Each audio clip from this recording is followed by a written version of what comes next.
Well, hey, I'm Rebecca Folks, happy homemaker, mom to 4 busy kids, and online entrepreneur. I've spent over a decade in this space working with high-achieving, high-performing women who carry the weight of juggling all the things. After many ups and downs of creating balance between home life, work life, and a million kid activities too, I learned how to slow down to actually accomplish more of the important things.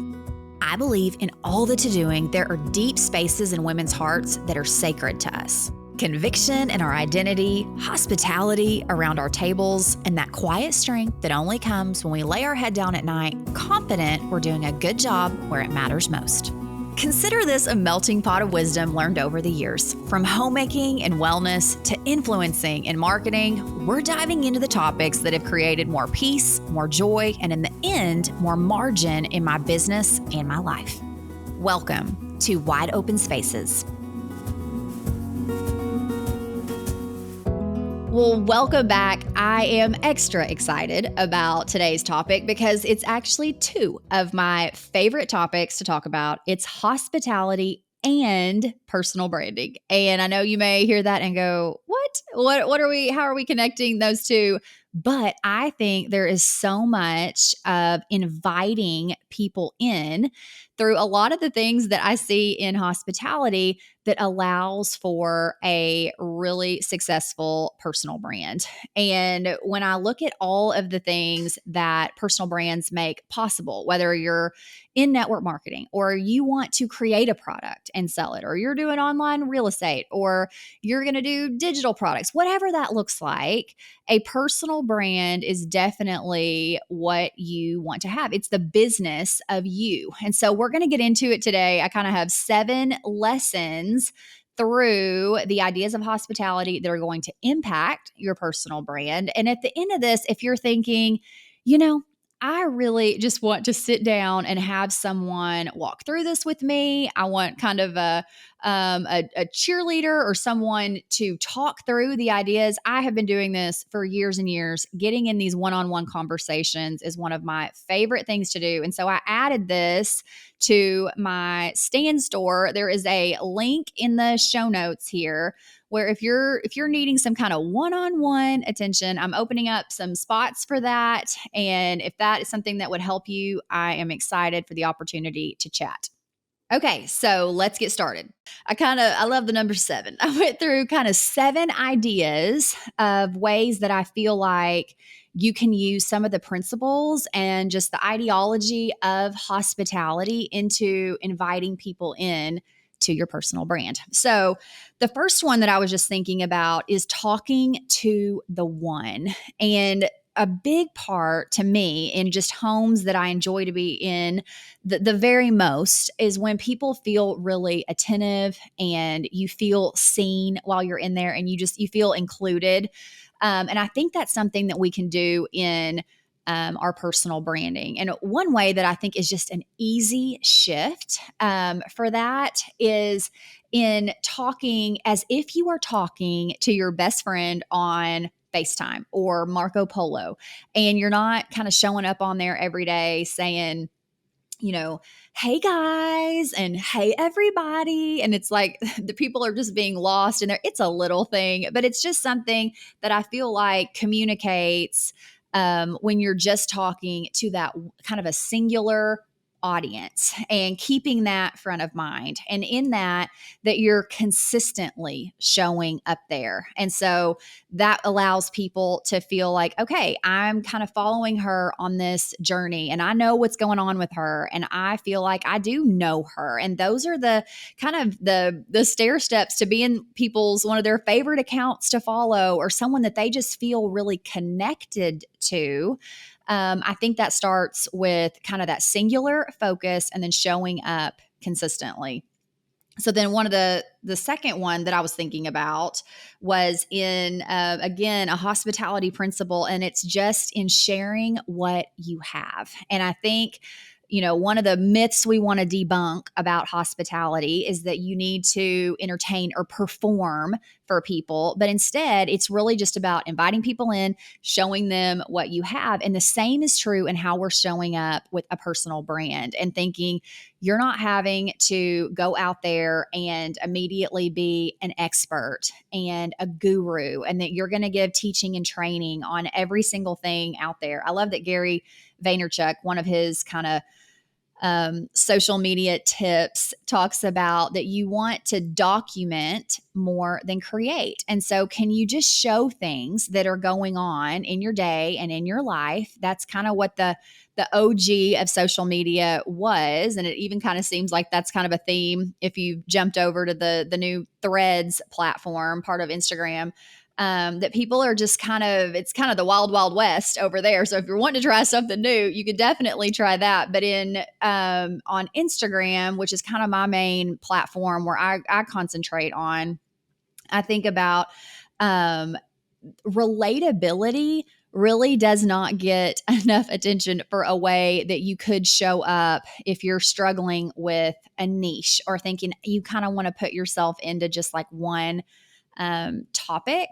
And if you're feeling like I just don't have anything to talk about, well, then share about the season of life that you're in and think about how can that connect you to other people. I do think that if you have a direction, especially if you're a small account or you're just getting started, the truth is if you have a niche account and people can say, oh, I'm following this girl because dun, dun, dun, then that definitely helps you to grow. I don't think you have to have a niche to connect with people, but it's just hard for people to want to share a lot of just personal branding, a lot of personal lifestyle kind of thing. And that shareability is something that's going to really grow your account. And so, but if the relatability is also very shareable. And so being able to look at that and think, what is it about my life that other people are in this season too and they feel, connected to? I mean, whenever you see something that's like, oh my gosh, that's so true. That's my life. I think about a marriage meme I saw one time, and it's like marriage is basically getting onto your spouse for always being on their phone in the, 0.2 seconds that you're not on yours or something like that. And it's just, you see something like that and you're like, yes, that's true. And you want to share it. And so that's kind of something that can help to grow your account and for people to say, oh my gosh, I connect with her because we have some kind of common ground.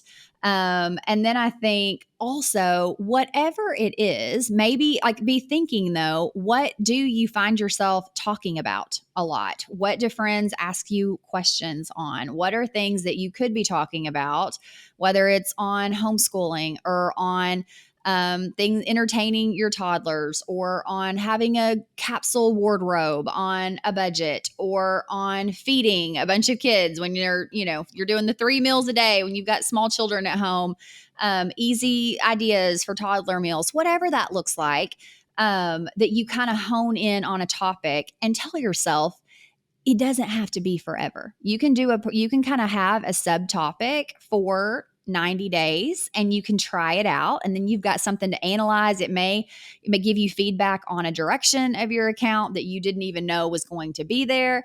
And then you can see what are people paying attention to. You can check the insights. And then guess what? If you don't like it or you end up being bored, you can change it. But there is power in being able to kind of take a topic, go deep with it, be able to talk about it in different ways and in different things that the apps offer, and then being able to see what works, what doesn't. I feel like a lot of the things when I think about, Facebook, and I joined Facebook my freshman year of college, and I kind of started building a personal brand then, even though I didn't know what I was doing. But when people say, add value, I feel like that can feel so overwhelming or intimidating to people because they're thinking, what does that even mean? How am I going to add value? And adding value can, again, be very subjective. And so relatability is adding value. I think about for years on Facebook, whether it's just kind of giving thoughts or ideas or recipes or sharing pictures of family or commenting on other people's posts and them feeling like they're connected to you. All of those things are ways that you're kind of adding value to people. So then when I showed up with a gut health product, even though I wasn't a gut health expert, people did feel like they knew me, they liked me, they trusted me. And so I had hundreds and hundreds of customers because over the years, because I'd been showing up in that way. And that is the power of a personal brand, because it's even like future proofing you to whatever it is that you want to do later. Because if you, that attention, that a level of people kind of going, oh, what's she doing over there? That's a huge commodity, because then you have so many options of anything that you can do with that. Okay, so that brings me to number 3, which is all about being you. And we see that in hospitality with thinking that we want to, look like different accounts on Instagram or the cover of Magnolia Home, and realizing it's just probably not going to happen, and being okay with paper plates sometimes, or however you want to serve the people in your homes. And the same is true on Instagram. I actually heard a quote one time that said, different is actually better than better, because we know that our audiences and our friends and ourselves, we are getting so much more intuitive or whatever about the last 20 years of social media, and being able to see accounts that are authentic or inauthentic. And that really does not help our trust factor. And so I see sometimes people that they try to kind of emulate, and then they end up maybe copying and pasting content, or they're just trying to be something that's not them, and it just doesn't connect. And if it's not connecting, people are going to feel like, yeah, something's off there. It kind of reminds me about when I was actually living in Pennsylvania, and we'd been out there for a while, and I was just trying so hard to make friends. And it was such a crunchy town. And I mean, people were passing out their scobies for kombucha, at church on Sunday. And they were making colloidal silver on their countertops. And I was learning all about all the Amish raw dairy and all these things I was ordering dairy every week. And I remember just trying to be like, I just don't really have anything to add to these conversations. I was in listen mode. But one day we were standing out in front of church, and one of the ladies was like, Rebecca, would you just take some of us shopping?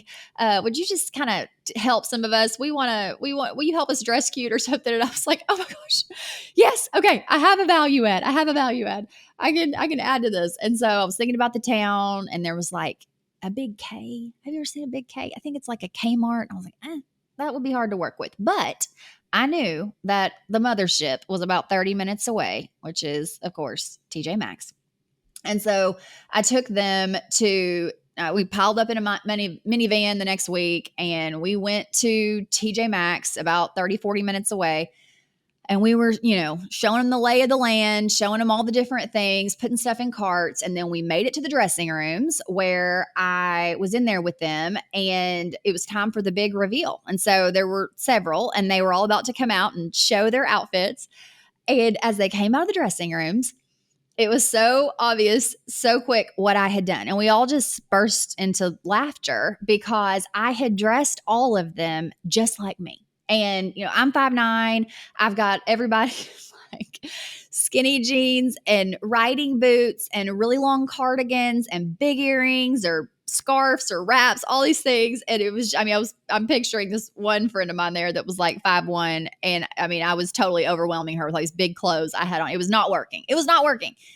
And it just reminds me of what happens. Maybe you've been at a store or something. You've seen something on a mannequin, or you've seen something on a cute girl. And like, oh, I want to try that outfit on. Or maybe you ordered something online, and it gets home, or you get it home, and you stand in front of your mirror and you look at yourself and you're like, this isn't me. This isn't me. And immediately, if you tried to just kind of power through and wear it out, it would affect your confidence, and you might feel more insecure because you're in something where it feels like you're trying to play a part, and it's just not you. And so I see people doing this sometimes, that they kind of pick up a piece from this, influencer over here, and they're trying to write copy like she does. And then they see someone that has a business that they, are aspiring to have. And so they want to take pictures like she does. And it's not authentic, and it's not right. And so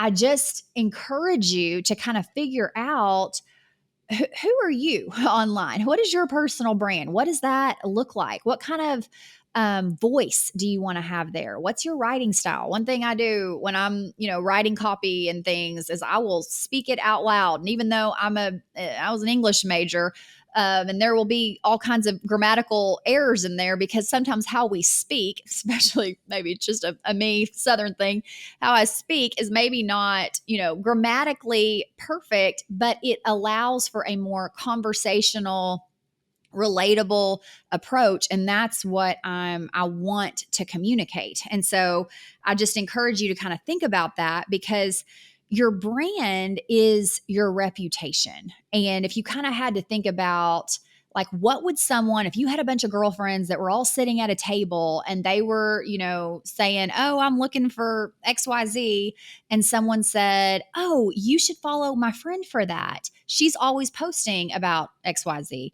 And if someone had to describe, if someone else at the table said, oh, I don't follow her, what does she post about? And someone else had to describe it, what would they say?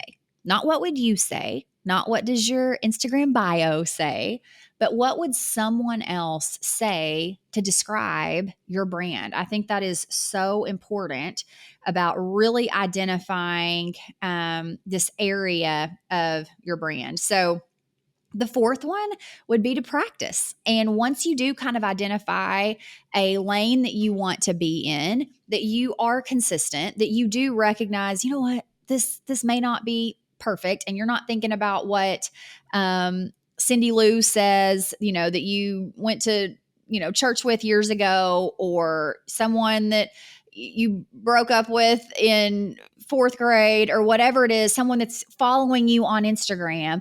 But instead, you're showing up, you're realizing you've got value to add, that you have a space here, and that you're going to show up and you're actually going to practice. And a part of that that's very helpful is when it feels like you have a plan. And so it doesn't have to be anything super elaborate, but having a framework, having a plan, kind of having an intention with what you're doing. I definitely use this in hospitality. I want to know, what am I cooking? What time am I cooking it? How much time does it need to prepare? What time are my guests going to be there? I have a plan. And the same is true with my content strategy. And I think about, these brands that they spend millions and millions of dollars on their marketing strategy, on their branding strategy, because it is what lines the way to the sale. And so this is absolutely worth the intentionality in planning it out, practicing, seeing what sticks. And if you try something, it doesn't have to be forever. My brand has evolved many times over the years, but at least give it a 90-day cycle of consistency so that you can analyze and check your insights. What's creating engagement? Why are people messaging you? Are they sending you questions? Are they sharing things? What is it that's kind of engaging people the most? And that'll kind of let you know, is this working? Where do I want to pivot? Where do I want to double down? That's super, super helpful. Another thing would be to simplify. If you're thinking, oh, I want to talk about this, I want to talk about that, and I want to talk about this, I want to talk about that. I think in creating that brand reputation, especially if you have a smaller account, I do think the bigger your account is, the bigger your brand is, the more that you have kind of freedom to talk about a little bit about this and talk about that. But I think if you really want a brand that is identifiable, that's shareable, that people are easy to say, oh, you should follow her for this, simplifying those kind of the content pillars that you're talking about, that's going to be helpful for you. And in the beginning, it's so funny. You think, oh, I'm going to get bored just talking about those few things, or it's going to be so hard, I'm going to run out of things to say. But when you do simplify and you just have a few of those topics, you actually, it actually gives room for more creativity. It's almost like all those, I feel like there's kiddo studies that, if they have less toys and they're bored and things with it, that is where creativity is formed. And not by having too much that then they're kind of overstimulated and they don't know what to play with and all the things. And so kind of think about that in your in your content. And then the last thing that I would just say is to enjoy it. Enjoy it. This is fun. This should not be something that is stressing you out, and pay attention over those 90 days. What are you liking the most? Are you liking the Instagram stories? Are you liking where you're kind of showing up more raw and unfiltered and you're just kind of documenting what's going on in your day? Are you having fun doing real trends? Are you having fun or enjoying writing out copy and really thinking about ways to encourage people? Really, when you're thinking about your content, what you want to be thinking about is what is going to make someone slow the scroll, that they're actually going to want to pay attention to what I'm saying here. What is going to make people lean in? What would make someone share this content? What would make someone engage? How do you want people to feel? It's not really about us. Like, I think about Facebook as something that's more about us. You're sharing your family, your friends. That's a lot more sharing over there. And obviously, all this would really pertain to Facebook, but Instagram, just the way the platform works, that you are found out, like that you're able to share so much content so much differently, all the way that the stories all work and the algorithms. It's really thinking about, how can I serve people through this content, which is, again, just why I think there's just so many connections to the hospitality piece. And I think this is something that it feels a little bit overwhelming at first, but when you double down, when you start getting consistent with this, I think you're going to have a lot of fun. And I think you're going to be able to build something that you're proud of and that you can use in so many different areas. Don't forget that if this is something that you are just needing a biz bestie to talk through with, you can check the link in the bottom that is all about connecting through a strategy sesh. And I'm looking forward to that, or hanging out with you on the podcast or over on Instagram. So I'll see you next time. You just finished another episode of Wide Open Spaces. My hope is always that you felt encouraged as you listened. And if you found this valuable, will you share it with a friend today? Tag me if you do. I always love seeing your favorite takeaways. I'm so glad you were here, and I'll see you back next week. Same time, same place. See you then.